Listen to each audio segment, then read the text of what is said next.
Operation सिंदूर को एक as a military operation आप कैसे देखते हैं और as a political fallout आप क्या देखते हैं? सरकार ने कहा, हम लोग के विदेश मंत्री ने कहा कि जो सीज फायर हुआ वो पाकिस्तान की पहल पर हुआ। तो अगर पाकिस्तान के पहल पर सीज फायर हुआ इसका मतलब कि पाकिस्तान दबाव में था।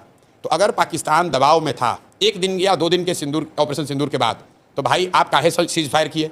आपको 2-4 दिन और चलने देना चाहिए था, वो पाकिस्तान को मार के सेना वाले ठंडा कर देते। तो ये तो सरकार अपनी ही बात में फंसी हुई है। सरकार ये कह रही है कि मिलिटरीली ये सक्सेसफुल है।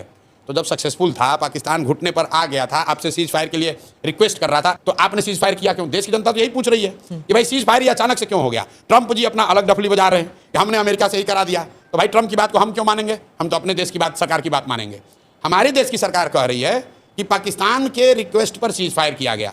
तो देश के नागरिक होने के नाते हम लोग पूछ रहे हैं कि भाई इतने दिन के बाद मौका मिला था, आपने ऑपरेशन सिंदूर शुरू किया, देश भर के लोग आपके साथ खड़े हुए और पाकिस्तान की हालत ये हो गई कि एक ही दिन में सीज फायर के लिए वो घुटने पर आ गए थे, तो 2-4 दिन और चलने देते। अमित शाह जी ने कहा है पार्लियामेंट में कि हम लोग वो लोग हैं जो देश के लिए जीने मरने वाले हैं, पाकिस्तान ऑक्यूपाइड कश्मीर को लेना हमारा लक्ष्य है। तो अगर पीओके लेना लक्ष्य था और पाकिस्तान घुटने पर आ गया था, तो काहे सीज फायर किए?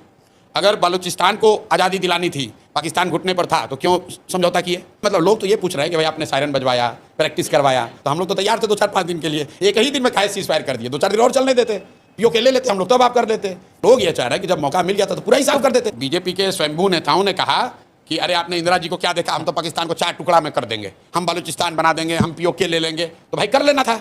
फिर आप कह रहे हैं भाई तो न्यूक्लियर स्टेट है। तो भाई न्यूक्लियर स्टेट एक ऑपरेशन सिंदूर होने के बाद थोड़ी ना बना, वो तो पहले से भी था।